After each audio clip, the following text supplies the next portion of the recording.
Howdy, friend. Sam Houston here, hoping you're living in high cotton. And if you're lucky enough to be in Texas, I know you're most of the way there. Now enjoy your daily dose of Texas history and Texas pride. Howdy, friend. Today in Texas history, July 18th. So in 1887, a heated debate took place in Waco between U.S. Representative Roger Q. Mills of Corsicana, a temperance opponent, and Baptist preacher Benijah H. Carroll of Waco, a temperance advocate.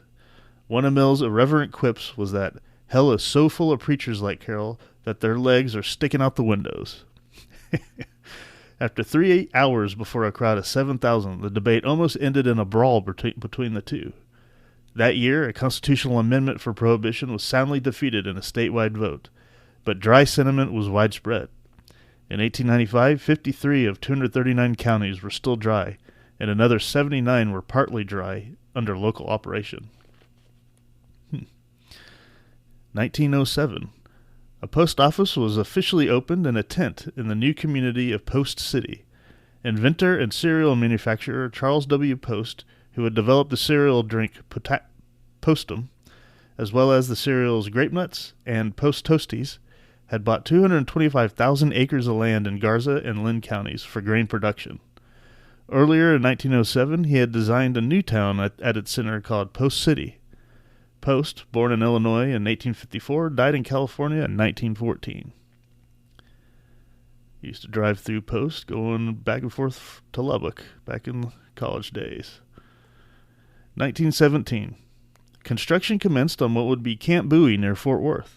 It served as a World War I Army base. After opening in September, had a peak population of about 31,000.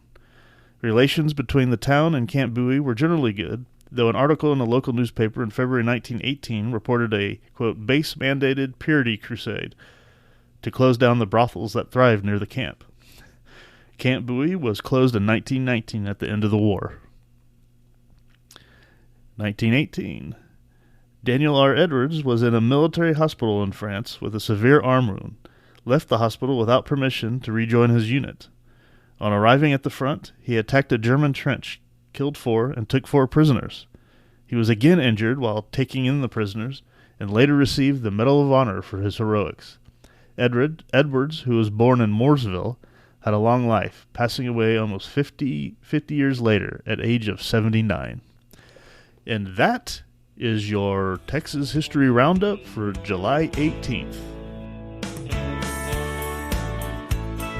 Well, there you have it. If you like our podcast, check us out at feedbandit.com. There you'll find awesome Texas First outdoors gear and apparel. Your purchase helps support the Bandits and keeps this podcast on the air, fighting for you and for Texas. Remember, preserve the tradition, protect the legacy. Until next time.